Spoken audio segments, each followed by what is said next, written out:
Cette petite voiture sympathique était déjà en circulation en 1970, l'année de lancement de l'émission Contact. Et il se fait que par hasard, on fête aujourd'hui la 2000e émission.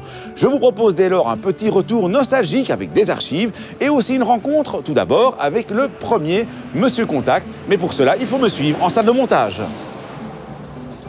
Mais rappelons tout d'abord que Contact a été diffusé pour la première fois le 5 mars 1970 sur les antennes de la télévision publique francophone.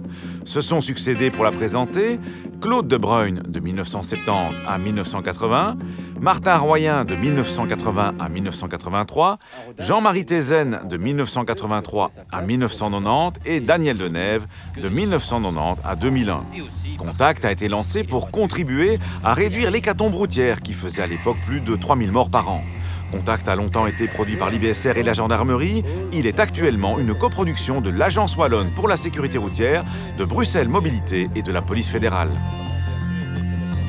Présenter une émission de TV, c'est rentrer dans un monde qui m'était totalement inconnu, dont j'ai dû apprendre toutes les règles. Et la pire, je crois, c'est le fait de devoir parler non plus à un être humain, mais à un trou noir, celui de la caméra, qui bouge pas, qui est impersonnel, qui réagit pas, quoi. Quels étaient les sujets de l'époque? Il y a des sujets récurrents? Il y a forcément des sujets répétitifs, comme les départs en vacances, l'alcool, avec l'approche des fêtes de fin d'année, etc. Moi, j'ai eu la chance, en 70, de voir apparaître la ceinture de sécurité. Alors, on a essayé de convaincre les gens, mais à l'époque, c'était vraiment pas facile, et on a rencontré pas mal de résistance.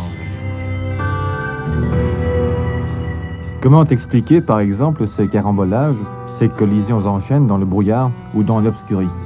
Il y a des approches dramatiques auxquelles certains sont très sensibles, et on va les convaincre par là.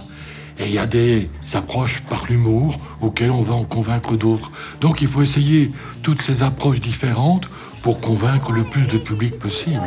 Donne-moi les clés, Pigeon, ne conduis pas, tu ne peux vraiment pas conduire dans l'état où tu es, non, faut pas conduire. Mais si je veux conduire. Oui, ben moi je ne veux pas que tu conduises, prenons un taxi. Viens. Non, je ne viens pas. Je crois que tout a évolué.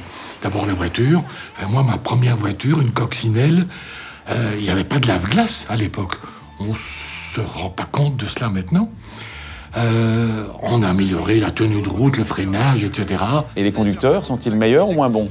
Eh bien, je crois que le conducteur reste le maillon faible. On améliore sa tenue de route, il passe tout simplement plus vite dans les virages.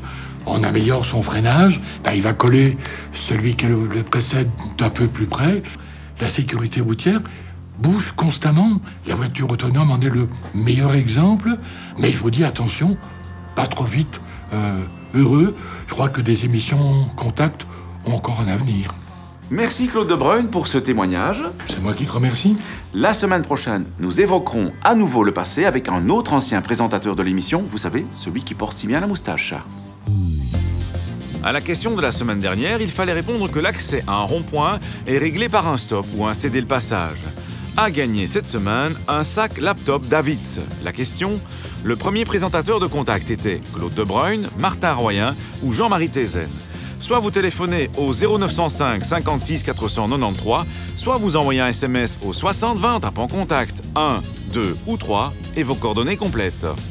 À la semaine prochaine pour la suite de notre émission spéciale sur la 2000e émission Contact et d'ici là, bonne route.